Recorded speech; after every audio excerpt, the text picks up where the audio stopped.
Shalom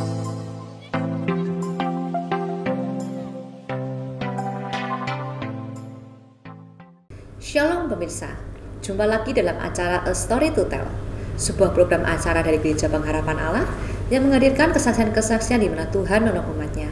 Dan pada kesempatan kali ini, kita akan mendengarkan sebuah kesaksian dari seseorang yang mengalami kepahitan akan nasib hidupnya sejak ia masih kecil. Namun justru dalam kepahitan itulah yang menjadikan dia menjadi pribadi lebih baik dan hidupnya menjadi berkat bagi banyak orang. Bagaimana kisahnya? Langsung kita dengarkan kesaksian dari Pak Hasan. Shalom Pak Hasan, selamat malam. Kak. Mungkin Pak Hasan bisa perkenalkan ya kepada para pemirsa di rumah. Pak Hasan dari care mana? Ya, shalom, nama saya Hasan. Saya dari care Tugu Boto, seorang suami, seorang bapak dari 3 anak perempuan, dan seorang bapak dari seorang anak laki-laki. Baik Pak Hasan, mungkin Pak Hasan malam hari ini ingin menceritakan apa kepada para pemirsa di rumah? Ya, cerita tentang hidup saya dari mulai waktu saya mulai dari singkat cerita mendengar cerita dari orang tua bahwa saya lahir dalam keadaan normal, lahir di Bangka Belitung, dan di suatu tempat yang agak jauh dari mana-mana, jadi untuk pelayanan kesehatan agak masih kurang gitu. Dan ketika lahir normal dan sekian bulan, sekitar 8 bulan itu mengalami sakit panas tinggi yang pada saat itu karena jauh dari fasilitas kesehatan. Jadi pada saat itu tidak tahu apa sebenarnya yang penyakit itu sebenarnya apa. Jadi di singkat cerita kesini baru tahu bahwa sekarang itu disebut skoliosis. Skoliosis itu menyebabkan pembengkokan tulang belakang, gitu, membentuk kurva pada tulang belakang, dan lahir di antara teman-teman, ya, di antara lingkungan dengan teman-teman yang semuanya normal, dan ya dari kecil sudah menyadari bahwa saya berbeda, gitu. Dan tentunya perbedaan itu terasa, gitu. Dan suatu ketika ya pada saat itu satu keluarga belum orang percaya, masih menyembah ya agama nenek moyang, ya. Dan suatu hari ketika sedang bermain bersama teman-teman, ada satu tetangga yang tampaknya seorang Kristen, dan di situ kedengarannya sedang ada ibadah, karena semua orang di dalam rumah itu bernyanyi-nyanyi tentang Tuhan Yesus. Dan saya saat itu tidak tahu sama sekali tentang Tuhan Yesus. Tapi saya merasa ketika saya main di sekitar rumah itu, saya merasa bahwa kok kayaknya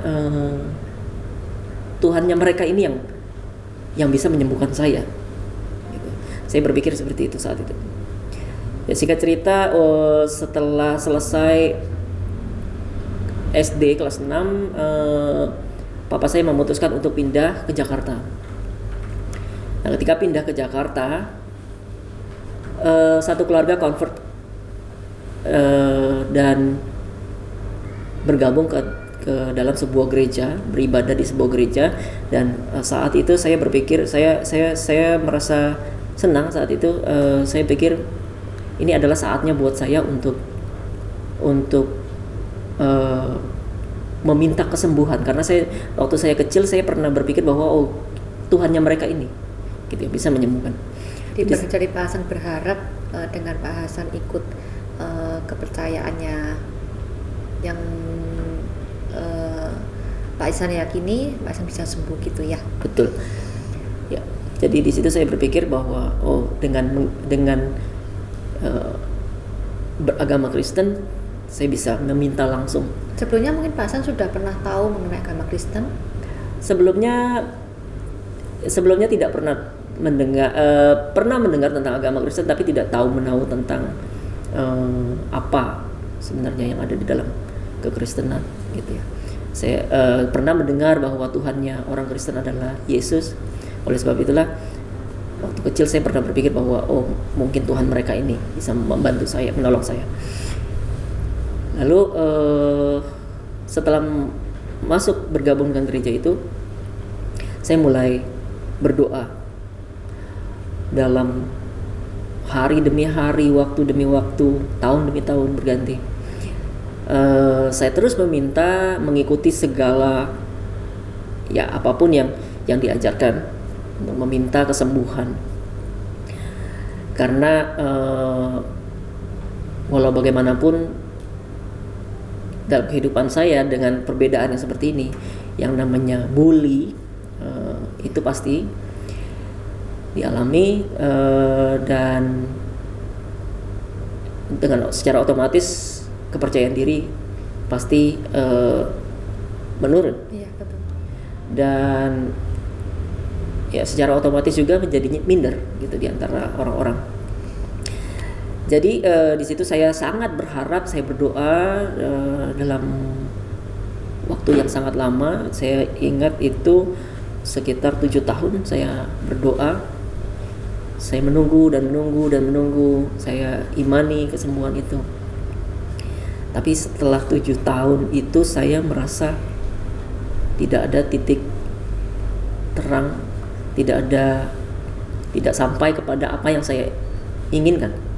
Saya tidak menemukan kesembuhan dan saya mulai jengah. Jadi selama 7 tahun itu Pak Hasan juga dekat sama Tuhan ya berarti? Betul. Jadi saya mencoba mendekatkan diri selalu dengan berdoa dan meminta. Ya setelah 7 tahun itu saya merasa jengah dan saya tidak menemukan apapun.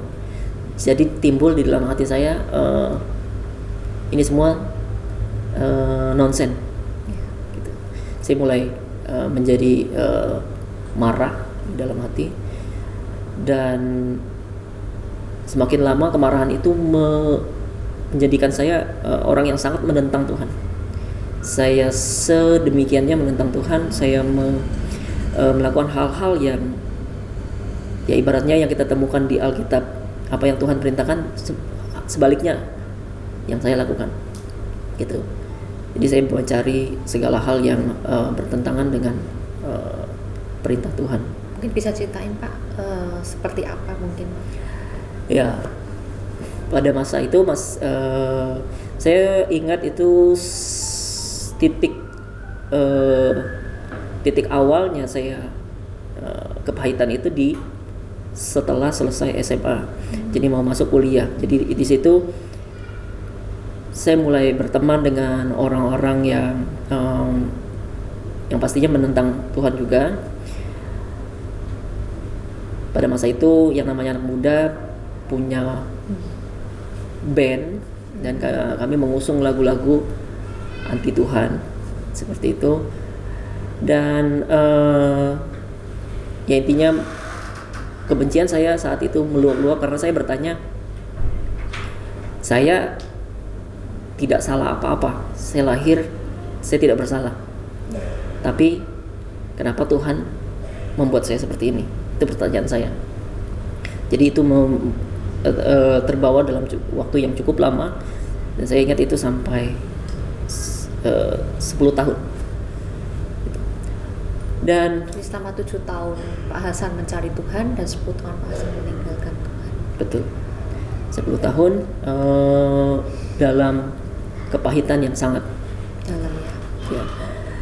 Dan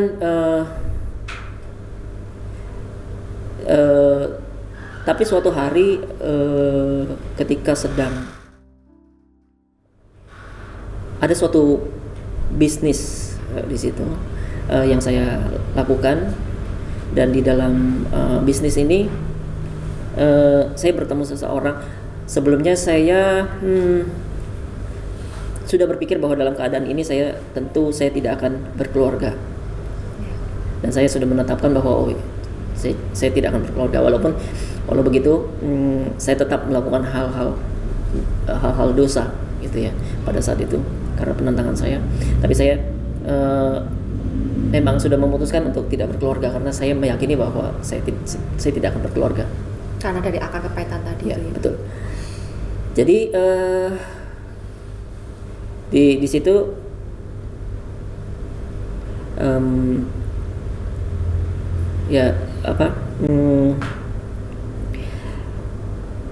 akhirnya dalam bisnis ini saya bertemu seorang perempuan yang akhirnya kami dekat gitu.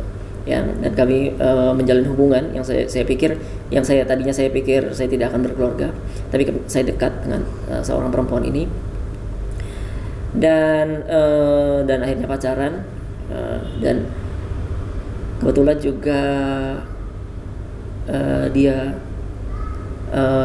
ada di sebuah gereja. Lalu karena kami dekat, dia meminta saya untuk menemani ke gerejanya. Lalu saya datang, saya temani, hanya untuk atas dasar permintaan pacar saat itu. Saya temani ke gerejanya, dan itu kali pertama saya datang lagi ke gereja.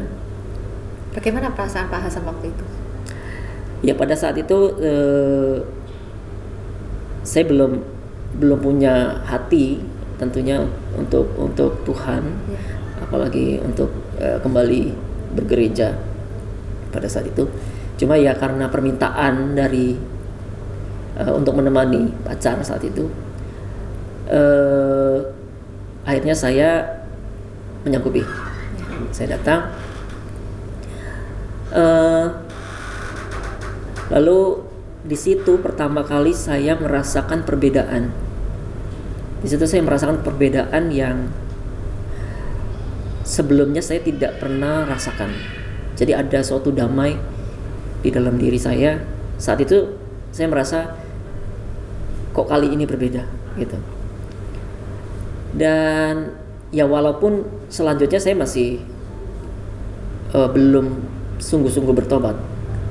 Apa yang menyentuh Pak Hasan ketika Pak Hasan waktu itu pertama kali lagi ke gereja dan Pak Hasan merasakan ada perbedaan? Mungkin dari ketika tersinggung di khotbahnya atau di pujian penyembahannya. Ya, pada saat itu di awal mula saya masuk itu ada penyembahan ya, ada penyembahan, dan buat saya tersentuh di situ. Saya tersentuh dan sempat menangis gitu, karena memang ya jujur hal seperti itu, peperangan batin seperti itu melelahkan buat saya. Yeah. Jadi ya setelah saya merasakan awal ada perbedaan seperti itu, saya mulai berpikir bahwa pada dasarnya saya lelah gitu. Saya lelah dengan perlawanan yang saya lakukan. Nah, di saat saya mulai mencari Tuhan lagi, di situ saya mulai mau menuju pertobatan. Tetapi hidup ya tetap dengan ya sebatas kehidupan dunia gitu. Tetapi tetap datang ke gereja, ya sebagaimana yang kewajiban Pak Hasan untuk menemani pacar gitu ya, rutinitas seperti itu ya. Betul. Akhirnya ya singkat cerita akhirnya kedekatan kami membuahkan hasil dan akhirnya kami menikah. Jadi satu hal ini yang tadinya saya yakini bahwa saya tidak akan berkeluarga, ternyata menurut Tuhan berbeda. Ya, Tuhan mengirimkan seseorang wanita. Betul. Yang menarik Pak Hasan kembali kepada Tuhan. Betul. Jadi Tuhan punya rencana yang berbeda. Saya akhirnya ternyata menikah dan berlanjut kami bergereja di situ. Dan ketika kami menikah, kami memang punya harapan yang sama bahwa suatu kayak dulu mungkin sekedar ngobrol kita saling saya sempat mengatakan gimana ya kalau seumpamanya kita bisa melakukan pelayanan seperti orang-orang yang di pelosok-pelosok atau di misi, pelayan misi. Bagaimana Pak Hasan bisa memikirkan seperti pelayanan ya? Maksudnya awalnya kan Pak Hasan hanya untuk menemani si istri gitu ya, menemani calon gitu untuk ke gereja, kemudian Pak Hasan akhirnya tergerak hatinya dan kok tiba-tiba bisa berbalik sampai mau melayani gitu, sampai mau terlibat dalam gereja kembali gitu ya. Itu kan nggak mudah ya Pak? Nggak mudah. Ya cukup unik ya. Pada dasarnya saya saat itu ya mungkin tergerak begitu saja ya di dalam hati. Setelah menikah karena memang sudah tergabung dalam gereja itu, mungkin hanya sekedar melontarkan ucapan, hanya sekedar melontarkan ucapan bagaimana ya orang-orang yang melakukan pelayanan misi. Gitu. Jadi untuk kehidupan yang lalu saya sudah meninggalkan sejak Pak Hasan ketemu dengan wanita ini ya.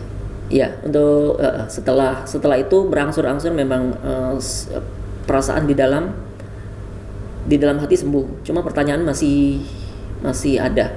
Pertanyaan itu masih ada. Cuma perasaan pahitnya itu berangsur-angsur sembuh. Nah, itu jadi dari situ mungkin karena terlontar buat kita saat itu kita bicara seperti itu sesuatu yang ringan, cuma mungkin itu menjadi suatu nubuatan tersendiri mungkin buat saya secara pribadi. Dan jadi ketika kita terus mengikuti gereja ini, minggu demi minggu di dalam buletin, ada di gereja itu ada suatu buletin setiap mingguan, dan itu membahas tentang adanya suatu gerakan pelayanan misi di Eropa. Dan saat itu entah kenapa kami tergerak. Saya tergerak untuk menggali. Saya menggali, lihat dari YouTube-nya, lihat dari pengajaran-pengajaran dan segala hal. Dan yang dibahas kurang lebih adalah pelayanan misi yang kita lihat di dalam Kisah Para Rasul. Saya tergerak. Dorongan itu kuat, dan saat itu saya bekerja sebagai dengan 2 anak. Saya bekerja di suatu kantor, dan istri saya saat itu mengejar piano. Nah, setelah membahas itu, setelah menggali tentang pelayanan misi yang mereka lakukan ini di Eropa ini, sekitar 1,5 tahun kurang lebih, kami berdoa, bertanya kepada Tuhan tentang hal ini, karena entah kenapa kok dorongannya sangat kuat di dalam hati kami untuk hanya dari cuma sekedar ngomong sama si istri ya, aja. Hanya sekedar tadinya ya. Dan itu kuat sekali dorongan itu, sehingga kami bawa dalam doa itu 1,5 tahun. Dan ketika ada di satu titik, istri saya bilang, gimana kalau kita berangkat? Saya sebagai laki-laki, seorang suami, punya anak 2, agak memikirkan resiko. Ya. Cuma dorongan itu sangat kuat, dan akhirnya singkat cerita kami bawa lagi dalam doa, dan kami terkonflik untuk pergi. Jadi dengan sepenuh-penuhnya kami harus meninggalkan semua hal, termasuk pekerjaan. Saya meninggalkan pekerjaan saya di perusahaan itu. Istri meninggalkan pekerjaannya di mengajar. Dan dengan semua yang kami miliki, kami pergi ke Belanda. Karena di pelayanan misi ini jadi ada sekolah di Eropa, salah satunya di saat itu ada di Belanda, dan kami akhirnya dengan segala yang kami miliki akhirnya kami berangkat, dan berikut juga 2 anak. Jadi kami berangkat sekeluarga. Ya, tantangannya sangat luar biasa dari mana-mana, karena hal seperti itu bisa terbilang gila. Jadi dan akhirnya kami tetap melanjutkan karena kami yakin sekali ini dorongannya dari sangat kuat, dan Roh Kudus membukakan jalan, Tuhan membukakan jalan buat kami, dan akhirnya kami pergi ke sana. Dan di sana lebih kepada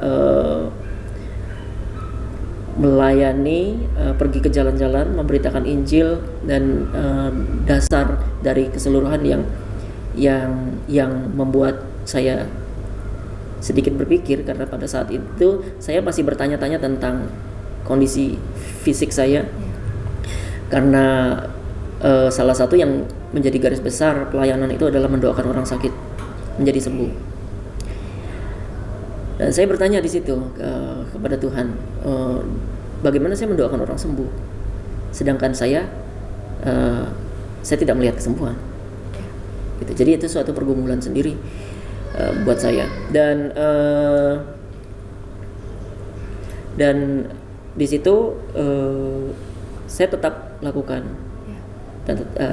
dan lalu kami banyak menemukan mukjizat terjadi ketika menumpangkan tangan kepada orang sakit dan orang menjadi sembuh, karena semua itu yang bekerja adalah Tuhan sendiri.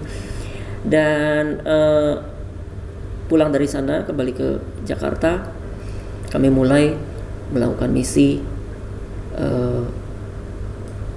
untuk hal yang sama yang kami lakukan di sana. Jadi keluar ke jalan-jalan, mendoakan orang sakit, memberitakan Injil, dan pada dasarnya melakukan amanat agung. Dan sampai dari mulai tahun 2017 sampai sekarang. Nah, dan di sini saya jadi menyadari bahwa kesembuhan saya setelah saya menjadi percaya bukanlah hal yang saya anggap penting lagi. Saya tidak lagi melihat kesembuhan saya secara pribadi tidak menjadi hal yang terlalu penting buat saya. Karena dalam kondisi ini malah Tuhan banyak menggunakan saya untuk melakukan banyak hal itu dalam pelayanan, berdoa untuk orang sakit, dan saya banyak menemukan mukjizat yang Tuhan lakukan kepada orang lain malah. Dan buat saya berdoa pada Tuhan, saya bilang bahwa Tuhan, jika kondisi saya ini bisa menjadi berkat bagi orang lain, dan kondisi saya ini bisa menjadi kemuliaan bagi Tuhan, saya katakan kepada Tuhan, biarlah saya tetap seperti ini. Menarik loh Pak Hasan. Mungkin saya tadi waktu Pak Hasan cerita ya, dimana ketika Pak Hasan menumpangkan tangan, tapi ketika Pak Hasan itu ada pergumulan, dan Pak Hasan doa sama Tuhan, Tuhan bagaimana aku bisa menumpangkan tangan ke orang, sedangkan kondisiku saja Tuhan belum menjawab, kan seperti itu ya. Tapi Pak Hasan di saat itu mungkin saya percaya ada satu iman yang menggoyahkan Pak Hasan gitu ya, tapi Pak Hasan stay strong gitu, tetap jalan dalam jalan Tuhan, dan Pak Hasan bisa melalui, bahkan mungkin dari kejadian itu Pak Hasan sudah mendapatkan jawaban gitu loh. Ketika Pak Hasan sekalipun Tuhan mungkin tidak menjawab apa yang doa Pak Hasan, Tuhan memiliki rencana yang terbaik dalam kehidupan Pak Hasan. Betul, amin. Mungkin Pak Hasan bisa sampaikan untuk kata penutup, saran kepada para pemirsa di rumah ya, mungkin para pemirsa memiliki kejadian serupa atau mungkin pengalaman yang serupa, atau saat ini mungkin lagi mengalami hal yang serupa dengan Pak Hasan, yang bisa menguatkan para pemirsa di rumah. Ya, Saya jadi teringat di dalam Alkitab di surat Paulus kepada jemaat di Roma 8 ayat 18 kalau nggak salah. Di situ dikatakan bahwa sekarang kita tahu bahwa Allah turut bekerja mendatangkan kebaikan bagi setiap orang yang mengasihi Dia, yaitu setiap orang yang terpanggil sesuai dengan rencananya, kurang lebih seperti itu. Saya jadi teringat ayat itu, bahwa di situ dikatakan bahwa kita dipanggil untuk suatu rencana, dan sebagaimana anggota tubuh, tidak ada anggota tubuh yang tidak berfungsi. Anggota tubuh diciptakan dengan fungsi, dan sebagaimana kita dipanggil menjadi anggota tubuh Kristus, tubuh Yesus, kita pasti punya fungsi, kita pasti ada di dalam rencana itu.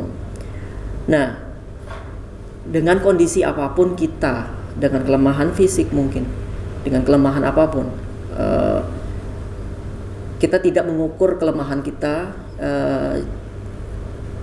dan yang kita tahu adalah bahwa di situ di firman itu dikatakan bahwa Allah turut bekerja mendatangkan kebaikan. Jadi artinya walaupun dengan semaksimal mungkin kita bisa lakukan, mungkin dari secara keseluruhan rencana Tuhan terhadap kita hanya maksimal kita bisa hanya melakukan 0,1%. Tapi bersukacitalah dengan 0,1% itu yang sudah maksimal kita lakukan, karena kita akan melihat 99,9% Tuhan yang kerjakan. Amin. Jadi tetap lakukan fungsi kita sebagaimana kita dipanggil untuk melakukannya. Yes.